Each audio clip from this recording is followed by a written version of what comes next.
और आप सब साथियों को पता है कि महापंचायत इस कमेटी के द्वारा बुलाई गई थी पूरे उत्तर भारत से, और वहां वो महापंचायत की गई और उसमें सर्वसम्मति से एक फैसला लिया गया कि सरकार को 48 घंटे का समय दिया गया दो संस्थाएं मीन्स एक हरियाणा सरकार और एक चंडीगढ़ प्रशासन, क्योंकि ये दोनों अधिकारी हरियाणा सरकार के थे, जिसके कारण उनकी डेथ हुई और जो इसके जिम्मेदार थे वो हरियाणा सरकार का केस था और हरियाणा सरकार उसमें कोई कार्रवाई अभी तक नहीं कर रही थी। हालांकि लगातार यहां सरकार के और परिवार की बातें होती रही।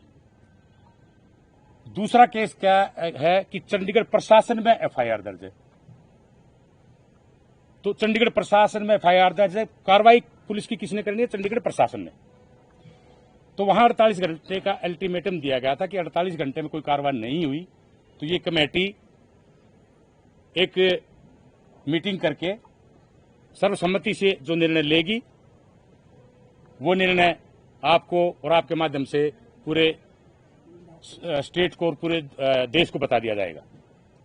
आज हमने 4 बजे वो कमेटी की मीटिंग सेक्टर 20 के भगवान वाल्मीकि 24 के भगवान वाल्मीकि मंदिर में की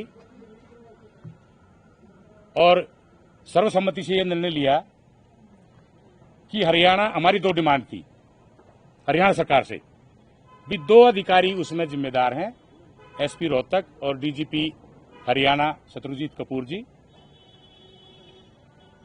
इस पंचायत के परिश्रमा के या जो जितने आंदोलन चल रहे हैं, और मैं तो इसमें आप लोगों को भी धन्यवाद कहूंगा कि आपने हमारी बात जो है पूरी दुनिया में उसको भेजा है। आप भी बहुत इसके लिए धन्यवाद के काबिल हैं और रहेंगे। चौथा स्तंभ है ये प्रजातंत्र का। तो उसमें उस प्रेशर में या किसी दबाव में हरियाणा सरकार ने डीजीपी को छुट्टी पर भेज दिया और उनकी जगह एक कार्यवाहक डीजीपी लगागा। कार्यवाहक क्योंकि उनको छुट्टी पर भेजा गया है, उसको सस्पेंड नहीं किया गया है, जबकि परिवार की डिमांड थी कि उनको जब तक अरेस्ट नहीं किया जाता जब तक अगली कार्रवाई कोई भी संभव नहीं है। लेकिन हमारी डिमांड थी कि डीजी के ऊपर कुछ कार्रवाई की जाए। देर से सही हरियाणा सरकार ने सकारात्मक कदम उठाया और उस डीजीपी को छुट्टी भेज दिया। इसके लिए हमें एक तरफा बात नहीं करनी चाहिए। हरियाणा सरकार ने जो कदम उठाया है हम उसकी भी सराहना करते हैं कि उन्होंने कुछ तो कदम उठाया और उसको वहां छुट्टी पर भेज दिया और दूसरे डीजीपी को वहां लगाया गया। और रोहतक के एसपी पर पहले ही कार्रवाई हो चुकी थी। अब जो हमारी कमेटी है, हमारी कमेटी का हरियाणा सरकार पर दबाव बनाने का अभी उन्होंने अपना काम कर दिया। अब बात आ गई चंडीगढ़ प्रशासन पे। अब हमारी कमेटी का दूसरा निर्णय ये है कि हम हरियाणा सरकार के खिलाफ अब कोई आंदोलन या चलते रहेंगे वो, क्योंकि शांतिपूर्ण आंदोलन। मेन इस कमेटी का जो फोकस है वो सारा चंडीगढ़ पर है, क्योंकि चंडीगढ़ पुलिस ने उसमें एफआईआर दर्ज की है। तो चंडीगढ़ पुलिस इसमें निष्पक्ष जांच करे।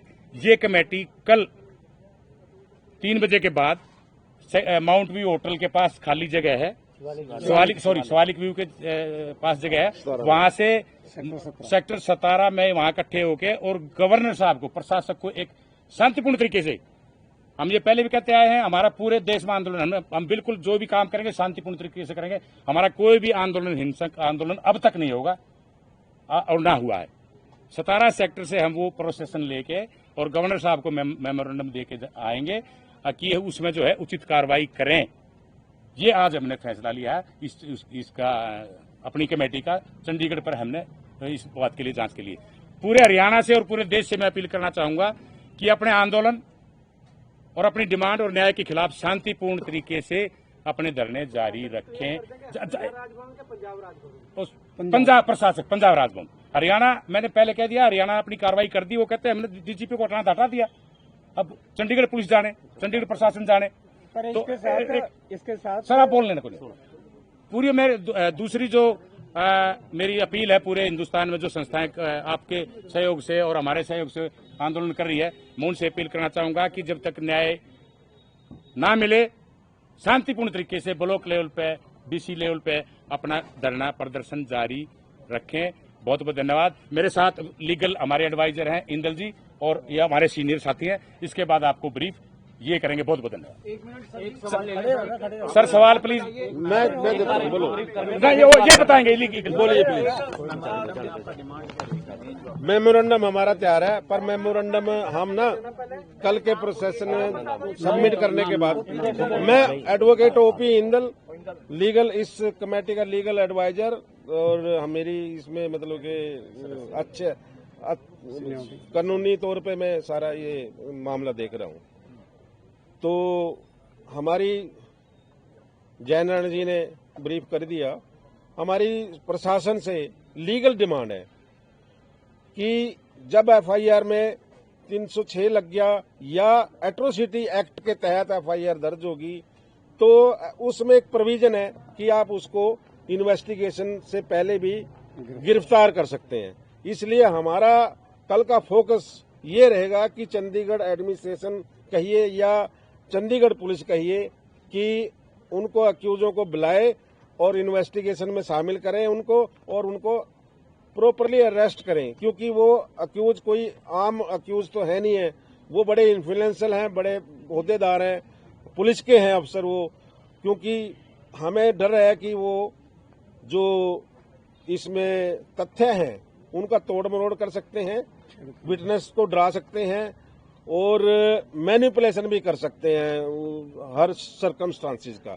तो हमारा फोकस रहेगा कि उनको जल्दी से जल्दी कस्टडी में लिया जाए और उसके बाद प्रॉपर इन्वेस्टिगेशन शुरू की जाए। ये हमारा लीगल डिमांड है। कोई हम बाहर लॉ से बाहर नहीं डिमांड मांग रहे हैं, हम बिल्कुल टू द पॉइंट अपनी बात रख रहे हैं। और जो इन्वेस्टिगेशन अभी तक यूटी पुलिस ने शुरू नहीं की है ऑन वन और अदर प्रोटेक्ट्स, भाई पहले जैसे कि भाई इसकी पोस्टमार्टम रिपोर्ट नहीं है ऐसा वगैरह, जबकि जो प्राइमा फेसी एविडेंस है वो डाइंग डिक्लेरेशन मानी जाती है, क्योंकि वो अनरिब्यूटेड एविडेंस होता है एज पर एविडेंस एक्ट। तो हमारी ये डिमांड है कि ये dying declaration is sufficient evidence to arrest any accuse if the FIR registered in the atrocity act. Jindal साहब, अगर आप कह रहे हैं कि जो प्रभावित, जिस तरीके से आपने बात की कि इस तरीके से कार्रवाई की जानी चाहिए, टाइम डिक्लेरेशन जो है वो एक अहम एविडेंस है और गिरफ्तारी की जा सकती है, लेकिन आज ही जो है रोहतक में एक एएसआई ने जो है वो अपने आप को गोली मारते हुए भाई पूरन कुमार जी के ऊपर कई तरीके के गंभीर आरोप खड़े कर दिए हैं। तो टाइम डिक्लेरेशन तो उसका भी होगा, तो इस मामले में अब जांच का दायरा जो है वो बड़ा हो गया। और आप जिस तरीके से, मेरा एक सवाल इसी के साथ जुड़ा हुआ है, निष्पक्ष जांच चंडीगढ़ पुलिस जो है वो कर रही है और निश्चित तौर पर करेगी भी, लेकिन उसका मानना यह है कि जब तक परिवार वाले पोस्टमार्टम या उसकी इजाजत नहीं देते तो उसकी जांच का दायरा आगे कैसे बढ़ेगा। देखिए, जहां तक आपका वो एएसआई की रोहतक वाली बात करी है, उसका अभी हमें मतलब कि ऑथेंटिसिटी का नहीं पता। हो सकता है कि हरियाणा में हुई है, डीजीपी पे हम इतने बड़े बड़े आरोप लगा रहे हैं तो ये मैनिपुलेशन भी हो सकती है। और फिर दूसरी बात है, उसने जो बात कही है वो बड़ी मतलब कि अटपटी बातें हैं जिसका कोई लीगल स्टैंड नहीं है, अनजस्टिफाइड बातें कर रहे हैं आप। ए ठीक है, बी ठीक है, पर तू की जान दे रहा है। Is this possible? भाई मैं किसी और के लिए अपने आप को गोली मारूंगा, या अगर मेरे ऊपर पीड़ित तो कौन होता है गोली मारने या फांसी लेने वाला या सुसाइड करने वाला? खुद पीड़ित होता है ना। मतलब कि दुनिया का गीत गा के थोड़ी मरता है कोई। इसलिए हम उसको बिल्कुल सिरे से खारिज करते हैं, उसकी बात को। हम उससे हमारा कोई से लेना देना नहीं है। बाकी सरकार उसका संज्ञान अपने लेवल पे लेगी। हमें दुख है कि वो मरे, बेचारा सहानुभूति है। डिक्लेरेशन को तो रिजेक्ट नहीं, वो सुसाइड नोट भी दिया नहीं। अगर वो ये कहता है मेरे से पैसे लिए हैं फिर तो बनता एक्शन। वो कह रहा है कि मेरा एसपी ईमानदार है, डीजीपी ईमानदार है। अब इसमें पुलिस को देखना है ना, हम मतलब कि ये काउंटर करने की है। दूसरी उसने जाट और नॉन जाट की बात की है। आप इससे अंदाजा लगा सकते हैं कि ये डाइवर्सिफिकेशन कर रहे हैं, मुद्दे को घुमाने की कोशिश कर रहे हैं और हमें हमारे मूवमेंट को बांटने की कोशिश कर रहे हैं कास्ट इश्यू पे, जो नहीं हुआ, जो हम नहीं होने देंगे। इसमें हम 3 बजे 3:30 बजे हम लोग जो है यहाँ अपना 17 से स्टार्ट शिवालिक व्यू की पार्क से स्टार्ट आएंगे, गवर्नर हाउस तक जाएंगे। तो ਇੱਕ ਐਸਆਈਟੀ ਵੱਲੋਂ ਲੈਪਟਾਪ ਦੀ ਮੰਗ ਕੀਤੀ ਜਾ ਰਹੀ ਸੀਗੀ ਕਿ ਜੋ ਲੈਪਟਾਪ ਵਾਈ ਪੂਰਨ ਕੁਮਾਰ ਹੋਰਾਂ ਦਾ ਉਹ ਸੌਂਪਿਆ ਜਾਵੇ, ਉਹ ਲੈਪਟਾਪ ਕਿਉਂ ਨਹੀਂ ਸੌਂਪਿਆ ਜਾ ਰਿਹਾ ਹਜੇ ਤੱਕ? देखिए, ये फैमिली का मैटर है, अभी तक हम इस मसले में पोस्टमार्टम को लेके कोई रजामंदी बनी है? जनरल साहब पोस्टमार्टम को लेके भाई पूरन कुमार जी के ये फैमिली का देखिए, ये ना एक्चुअल में आज बड़े बड़े नेता आए हैं, फैमिली को क्या आश्वासन दे गए हैं वो अभी तक हमने उनसे डिस्कस नहीं कर परिवार का पाए, मामला क्योंकि आपको पता है कि आज भारत के लोकसभा के अपोजिशन लीडर आए हैं, चिराग पासवान जी आए, और बड़े नेता आए हैं, और राहुल गांधी जी आए हैं ना, वही तो कह रहे हैं अपोजिशन के लीडर।